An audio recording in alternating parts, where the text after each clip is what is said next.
Hey, Mets fans, thanks for meeting us at the Apple. I'm Vito Calisi. You can follow me on Twitter at Vito F. Calisi. That's Jonathan Barron. You can follow him on Twitter at JMB9191. And as tough as it is to record a show after a heartbreaking loss, um, all I can think about right now is how happy I am to have had the season go this far and how much I love this team, John. And I don't know about you, but I feel like we will always remember the 2024 Mets. And I feel like we're going to love this team for the rest of our lives.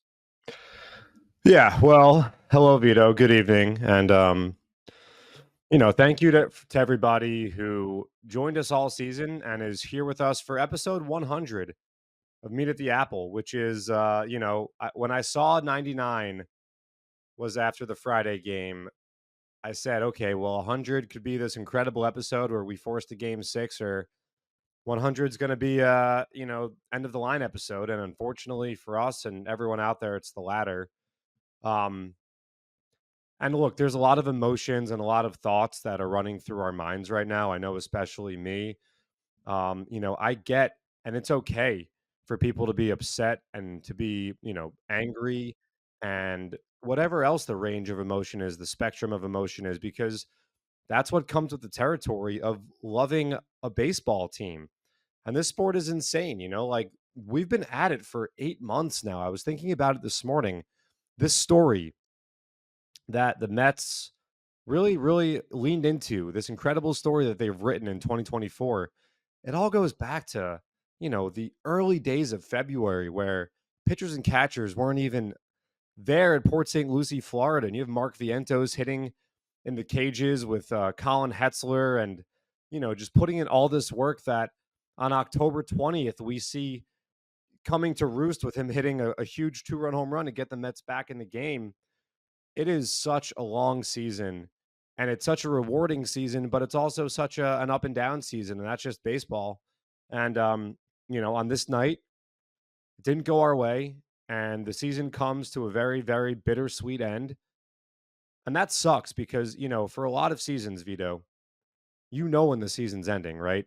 And to me, there's nothing worse than the end of baseball season, because baseball means summer. Baseball means new life and spring, and spring is spring brings eternal hope, and then the summer comes and the summer goes by quickly. But for many years, that, like, hey, this is the final regular season game on the calendar and that's it. But once you make the playoffs like this and you go along, it's very day to day, and it feels like it's just sort of a sudden death where all of a sudden that's it. Like, Mets baseball is no more for 2024. And for me, that's the hardest part to really grasp and deal with, is that we've had this incredible companion for so long now. Some games more meaningful than others, some more stressful, some more agonizing, some more aggravating. But, it being over for me is the toughest part of it all. And, I know you and I were going to talk more about the season and reflect. And right now, that's not really what we're doing. We're kind of just talking out our own feelings. Like, you and I really haven't had this conversation yet. We're doing it live here on the podcast. Being genuine guy, not being corporate shills, by the way. But yeah, it's just, as Miss Rachel says, big feelings are okay. And I think that we're all going through that right now. But that's what we should be going through, because we loved this team. We loved being part of this run. And for me, the biggest thing about this run, Vito, is the fans. The fans made all of the incredible things that happened in 2024 happen. Grimace, OMG, you guys know all the ones. It's because the fan. Now, I'm not saying the players didn't give us many incredible moments, but we had fun this year that's never been had by any fan base, I feel like, in the history of sports. And that's because of the Mets fans. And I have some feelings about what makes the Mets fan base so different and unique and able to give birth to these sorts of incredibly wacky and zany things that we had in 2024. And I'll share those in a bit, but I want to thank you, Vito. I mean, this has been so much fun. Just, at end of every series this month, after every game, just hopping on here, talking out our feelings for the lows and enjoying the highs together. It's what it's all about. And, as far as this first season of this podcast goes, I don't think we could have had any more fun together doing it.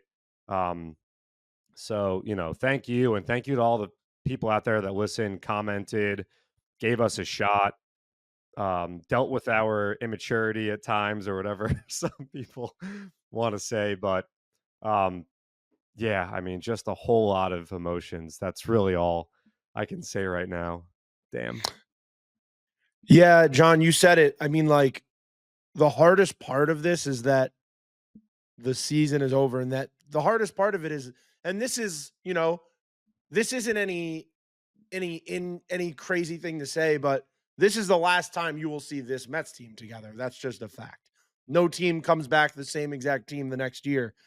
And I think that's the hardest part for me, was how much I fell in love with this team, and just the storylines, and like, you go back and you think about things from earlier in the year and you're like, how was that even the same season? And I'm glad you brought up the fans, because I do think that this was kind of a culture shift this year, where I think some past feelings of Mets fans, of like doom and gloom and always kicking ourselves when we're down, I feel like we worked through a lot of those demons this year. Like, I feel like that 11 games under, fighting back from there to get to the playoffs, doing it against the Braves, going through the Phillies, doing it in the playoffs. And that's the first time we've ever played them in the playoffs. I think this fan base has been so incredible this year, and we've seen a lot less of that negativity. And then even tonight, I saw the Mets posted on their Instagram and their Twitter a thank you fans. And of course, you're always going to get some people saying whatever, but it is filled with people just saying how proud they are of this team. And, it really makes me happy, because that was the saddest thing I was thinking. Even if this team were to go all the way, I would have been sad at the end of it, because I would have been like, oh man, like, this team that I'm going to remember for the rest of my life, that is it. That is, and, a really crazy thing happened during the game. Not that crazy, but for me, it was the last shot they showed of a fan on the game today was my childhood friend who brought me to my first Mets game and got me hooked on the Mets as a kid. And that was literally like, they showed like one final fan shot. It was two guys. One of them was holding up his Let's Go Mets rally towel.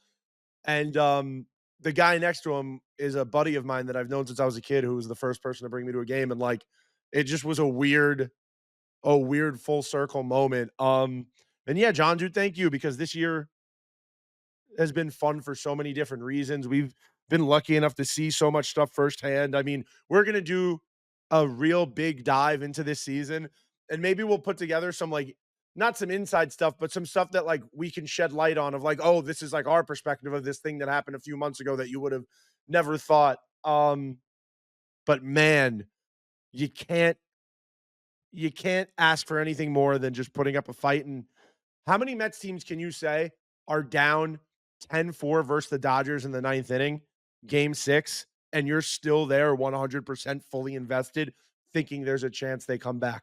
How many years can you have said that? And let's go back to past years. One, Steve Cohen's owned this team since 2021. We've been to the playoffs two times now.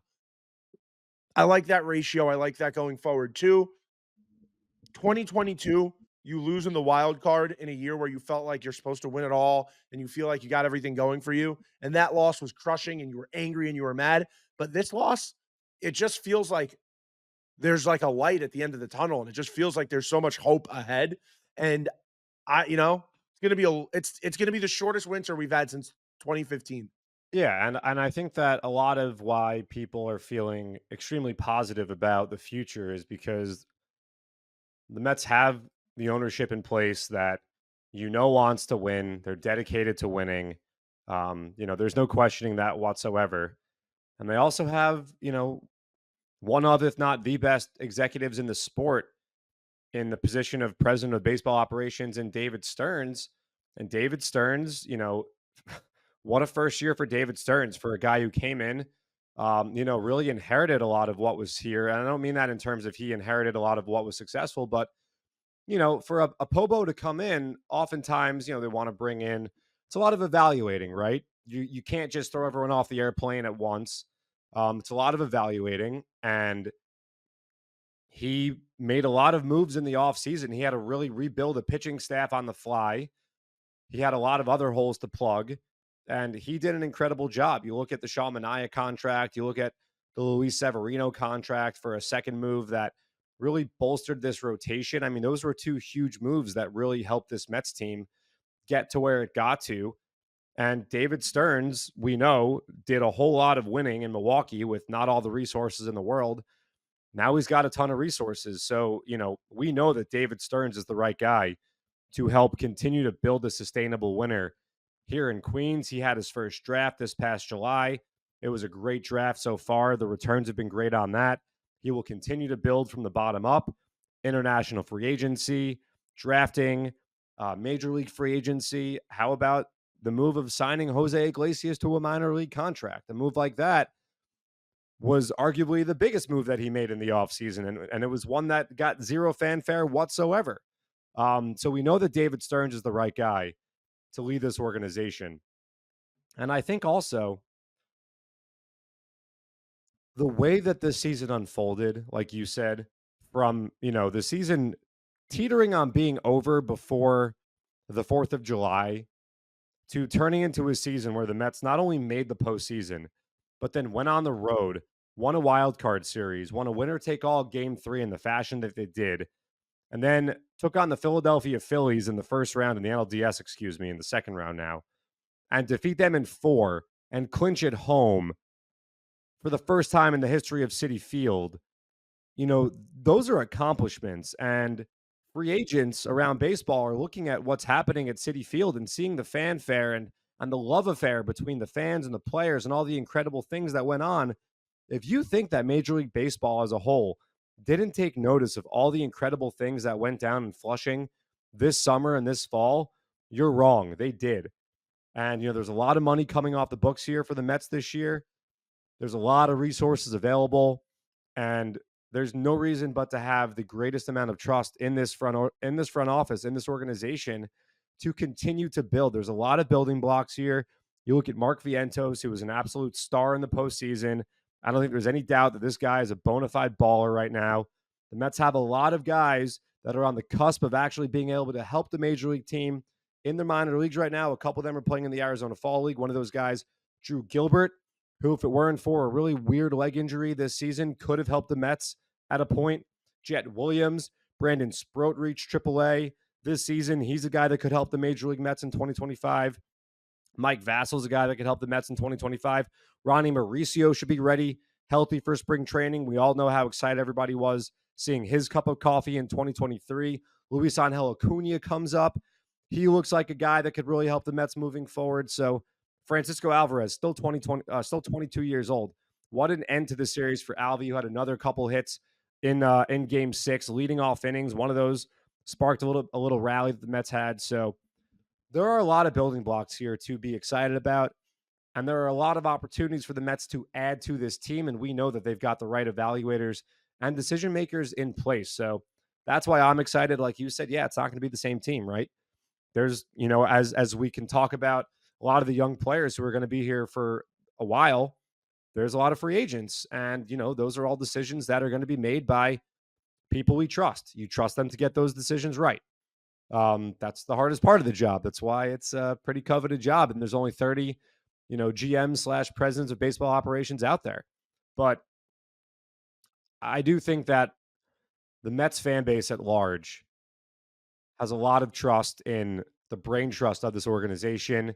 And if you don't, take a look at what the expectation was on July 31st, 2023 for the 2024 season when the Mets parted ways with Max Scherzer and Justin Verlander, and the Athletic article came out where Max Scherzer said that he was told the Mets weren't going to compete in 2024.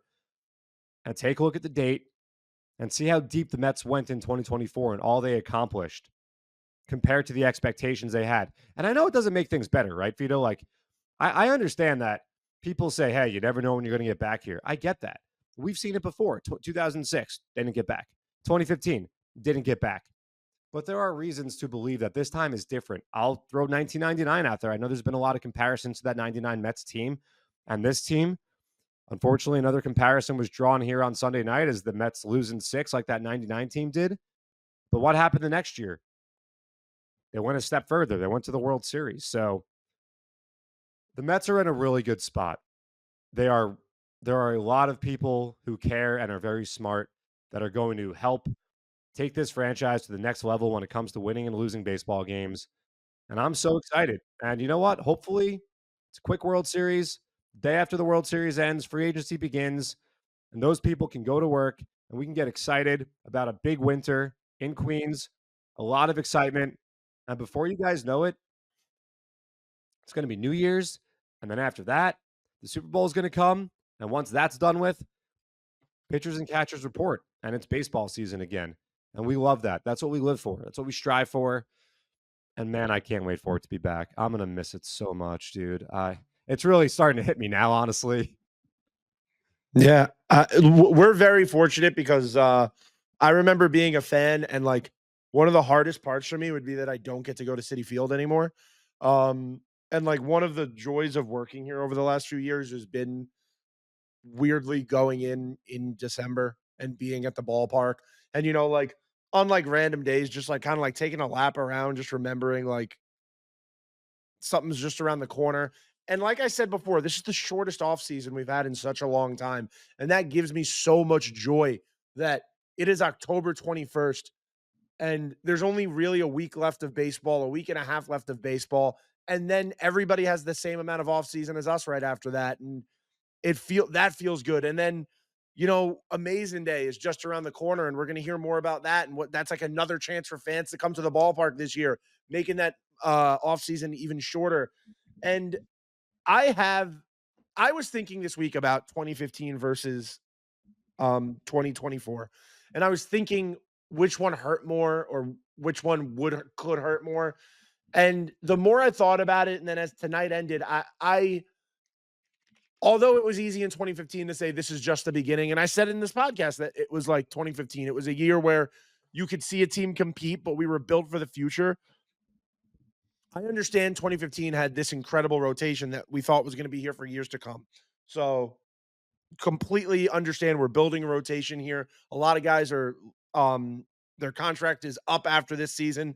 So we're going to see some new guys there. But when we look at the core of this team, when we look at guys like Mark Vientos, Francisco Alvarez, let's talk about Francisco Lindor, who, like 2015, we were seeing the last days of David Wright.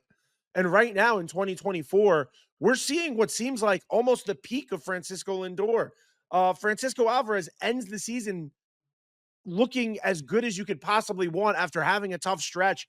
Luis Angel Acuna, like you said, like he came up in the biggest spot of the year when our MVP, our guy, our leader went down. He stepped up and the hardest spotlight performed. So all of these things lead me to believe that this really isn't the end. This is a true culture shift in organization, in fans, and everything. And let's talk about something else with the fans, man. Beginning of the year, when this place was a ghost town, all we would talk about was certain things are going to be so cool when this place is packed later on in the year. And in the playoffs, getting to see that pitching change, getting to see the Fireflies, getting to see the fans celebrate a clinch for the first time at our home ballpark. There's so many reasons why I love this team. Yeah, I mean, all the things that And you're talking about, they're all fuel for, getting us through the bitter cold winter months. And, like you said, and we've agreed that we're gonna have a lot of time to reflect and talk about some of the best moments. You compare 2015 and now, like 2015, that team went out and got a guy in Yoenis Cespedes who was a free agent after the year. They gave him a 4-year contract with an opt-out. He had a good 2016 season, opted out again, and then it didn't really work out long term there for him. But I think another thing we have to do here is we have to tip our caps to the Los Angeles Dodgers. We can't forget to do that because this Dodger team was, they're the standard right now in Major League in the National League at least. I know that the Atlanta Braves the last couple of seasons have been the standard and they had a really injury plagued season and they did a great job getting to the postseason for sure, but it was still, it was not a great year in Atlanta. The Philadelphia Phillies got off to the incredible start. They kind of tapered off a little bit, obviously, go out in the LDS, but the Dodgers had the big offseason. Let's not forget. They signed Yamamoto, they signed Otani. It was Freeman a couple years ago. They had injury issues throughout the season. tons of them to the point where they're fielding 3 starting pitchers on their playoff roster. No Dustin May, no Tyler Glass now, no Gavin Stone. Brusdar Gratterall is not available. They lose Alex Vesia in game 5 of the LDS, and they still manage to field this lineup that just never stops. I mean, I know I kind of said it jokingly, half jokingly when the series started about Tommy Edman and how we're going to come to hate Tommy Edman. Well, Tommy Edman won NLCS MVP. And yeah, he was hitting cleanup, but the cleanup spot isn't what it used to be in a baseball lineup. Now you really stack your best hitters at the top. The Dodgers do just that with Otani and Betts, the two MVPs. But this lineup they scored 46 runs over the 6 games. They didn't chase, they didn't make life easy on any Mets pitcher. It was a completely different approach than the Mets saw from the Phillies, even the Brewers. The bullpen game got it done for the Dodgers. Walker Buehler showed some big stones in game 3, especially in that second inning when he got out of the bases loaded 1-out jam. By the way, a free agent after the season. But you've got to just tip your cap to the Dodgers. And I think that the Mets learned something by going toe-to-toe against this Dodger team, what it takes to get across the finish line, to win a pennant, and to ultimately win a World Series. And so, all the young players that we mentioned, they all took a lot away, I'm sure, from being in this moment. A guy like Mark Vientos showed that no moment is too big for him with all the huge hits he had in the postseason. I mean, we could do an entire episode about Mark Vientos' 2024 regular season and then his 2024 postseason as a standalone episode. But this is all very valuable learning. And I think that it's not a bad thing to go to the LCS and learn if you come back stronger and if you really take a lesson from it. And I do believe that this Mets team is going to do that. Same goes for Carlos Mendoza. He managed in the NLCS for the first time when every single pitch matters. I know that he told us that, baseball, it's the same thing, but when you get to games 3, 4, 5, 6 of the NLCS, it's probably not the same exact thing as managing a game in May or June. And, Mendy had an incredible season. The Mets are so lucky to have Carlos Mendoza at the helm. We've said it so many times. I'll say it one more time here. He is the perfect guy for this club. And you could just see it in the celebrations and his addressing the team before they pop the champagne after the clinch in Atlanta, the clinch in Milwaukee, the clinch at home after beating the Phillies. There's tactician when it comes to managing, and then there's making sure that the 26 men, not kids, but men in that clubhouse buy into what you're saying. And you keep them motivated each and every day to want to go out there and win a baseball game. And Mendy does both of those things. Most of his X's and O's and moves in the course of games paid off. And this team was special in the way that they cared for each other and they pulled on the same side of the rope together. And you don't have that without a good manager pressing the right buttons and knowing when to get in there, knowing when to back off. And, the Mets have a keeper in Carlos Mendoza for sure. And this experience is only going to help him down the road. So this team will be back. I know it's easy to say, you never know. This team is going to be back. And I can't wait until Mets baseball is back. I know that we've got some time to go now, but it's going to be awesome. And I know the excitement's only going to build and build as the offseason goes after what we just did and watched in 2024.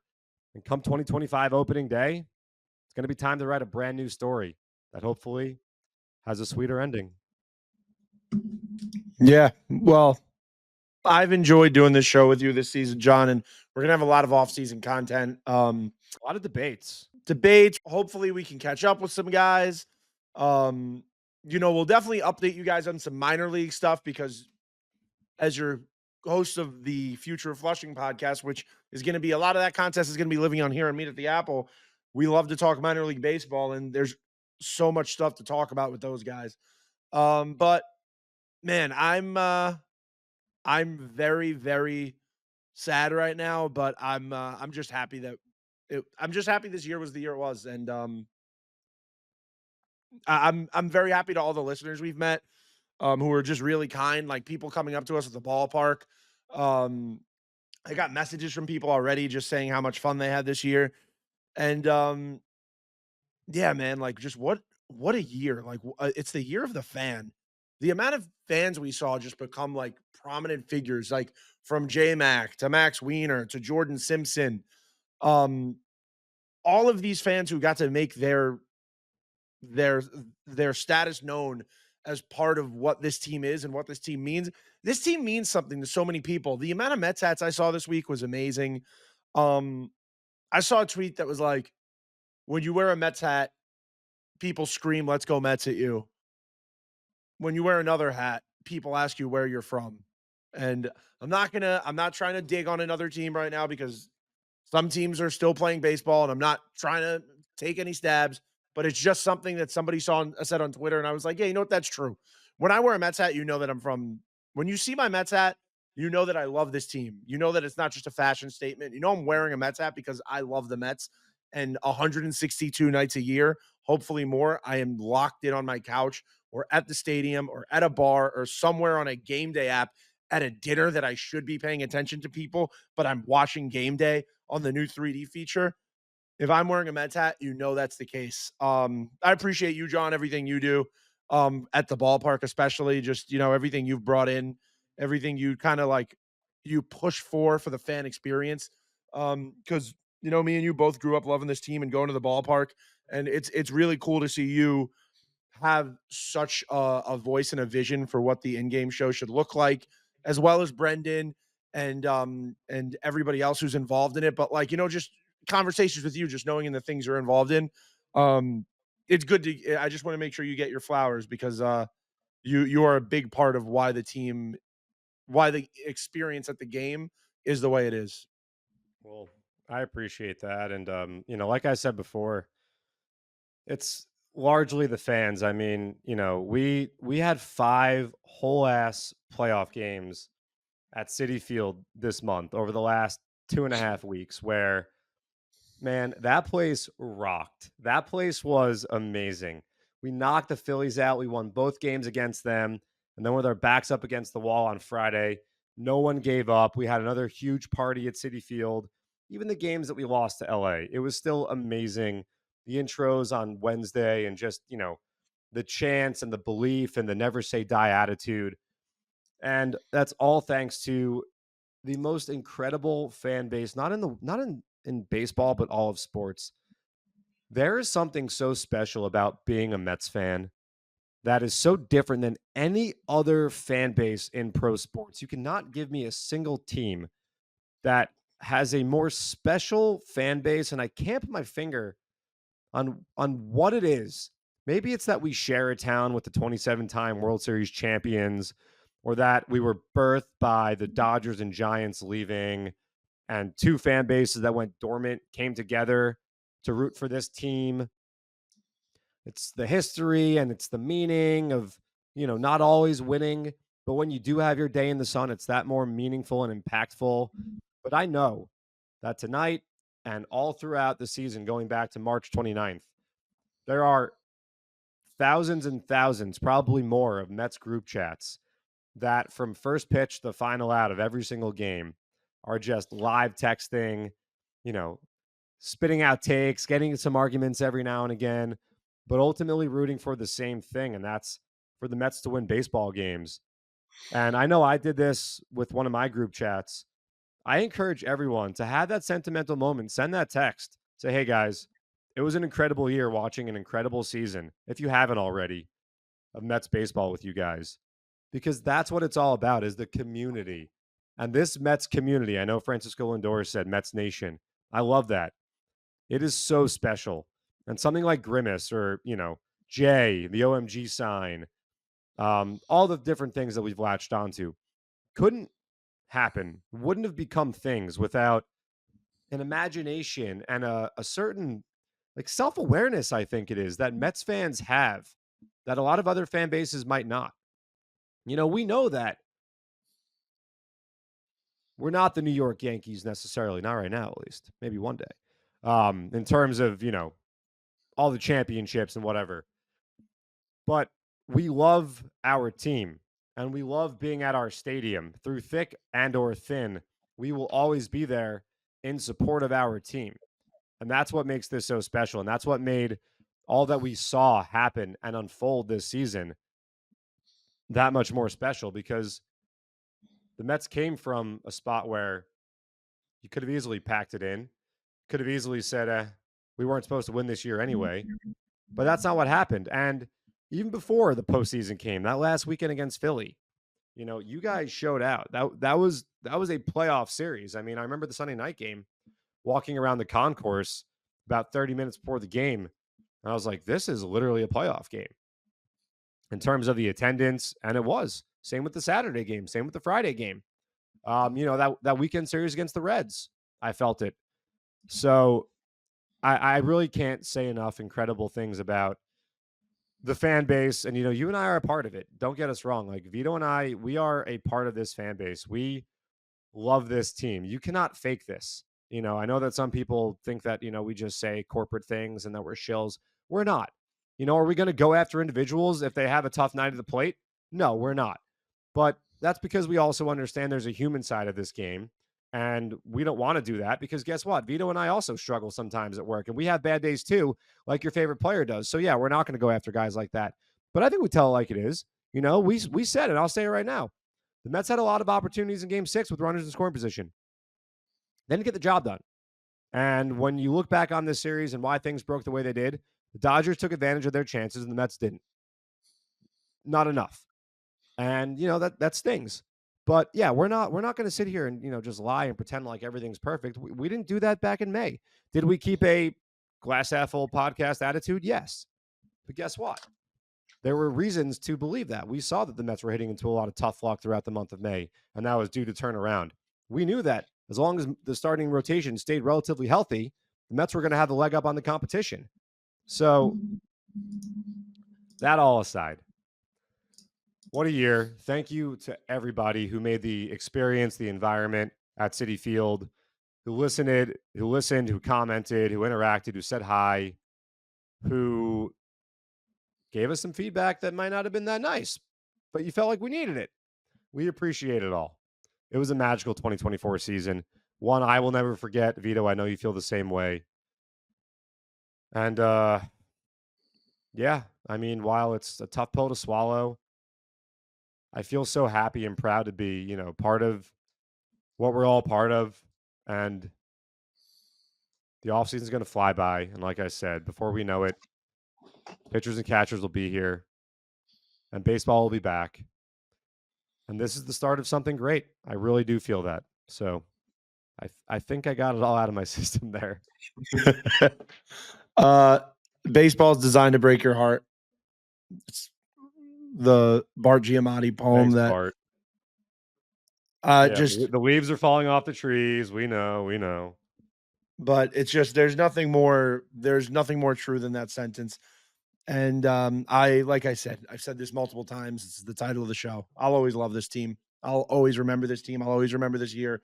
One real quick, another fan I want to bring up is I do want to bring up Mets Junior 69, who made these awesome stickers, the Grimace pin, all of these different things he did. And John, did you know that he just hands them out to fans for free at games? Literally was just a hand to hand at Citi Field. Come find me and I'll give you this pin. That's the kind of fan base we have. It's an example of what I'm talking about. Like, what other fan base? It's so awesome. It's a community. It's a community. Yeah. So we're going to wrap this one up because we do have another episode coming later this week where we're going to sit down and we're really going to talk things out. I'm sure Hunter will be there for that because I feel like we can't sum up the season without the kid caster. I got a text from a listener who literally texted me and said, "It's just the beginning. Huge thanks to you, John, and the kid caster." And that really did make me smile. Dude, it was a great year. And it's going to be a great offseason. It's going to be a great spring training. It's going to be a great 2025. Give us a follow on Twitter. Let us know how you're feeling. Tweet at us. Let us know how you felt the season was. I want to pose a question for research purposes only. If you are at all interested in this World Series, which I'm going to watch. I mean, I love baseball. And first time since 1981, we have Dodgers and Yankees. So I'm curious. And you don't have to answer this very second once you hear this. You could take a little bit of time and think about it because I know emotions might still be high. But I'm wondering if you are going to watch the 2024 Fall Classic, who are you rooting for?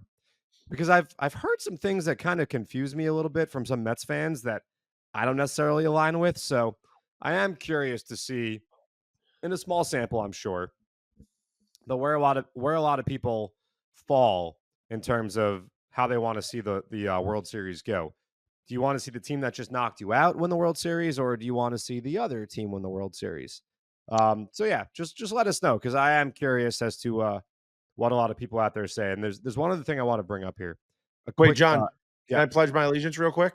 Can I make my can I make please, my live decision? please, yeah. So I saw a That's lot my of Brooklyn choice. stuff around the stadium this week, and I was like, I think that person's a Dodger fan, but like I Same, don't know. confused. It confuses me. Like I don't think you could wear a Brooklyn Dodgers hat when the Mets and the Yankees. I mean, when the Mets and the Dodgers are playing each other. It No, doesn't make sense. it's like the Rob Lowe NFL hat at the NFC title game is what that's like. But But I'm I'm I know I'm Vito's choosing sides. answer, and I'm with you, by the way, wholeheartedly. I have nothing against. I respect the Dodgers. I respect what they do. Andrew Friedman is a great executive. You know, that team is very well built. They're only able to be here with all the injuries that they suffered because of how deep that entire organization is. So, yes, I am pulling for them wholeheartedly. Anyway, Nothing to do with anything else. We no, wouldn't have the Mets without the Dodgers. That's it. that's That's correct. why I want. That's Yeah, correct. that's But it. Howie Rose signed off the air by saying this, and I just wanted to put this out there because I thought it's a really cool quote. He said, I'll say this about the 2024 New York Mets. They made this 70-year-old feel like a 15-year-old all over again. And I don't know why that gets me in the feels the way that it is. I think maybe it's because, I'm a 33-year-old now and my life is a lot different than it was the last time I saw the Mets in the World Series or, in 1999 when I fell in love with the Mets. Like I remember Todd Pratt hitting that home run and my dad picking me up. But it's so true. This team really did elicit those. Just baseball is fun and baseball is what it's meant to be. Just leaving your worries aside for 2.5, 3 hours every night and just reliving the days as a kid, going to the stadium and seeing the sights and smelling the smells and rooting for the 26 guys in the dugout. And that's all that matters.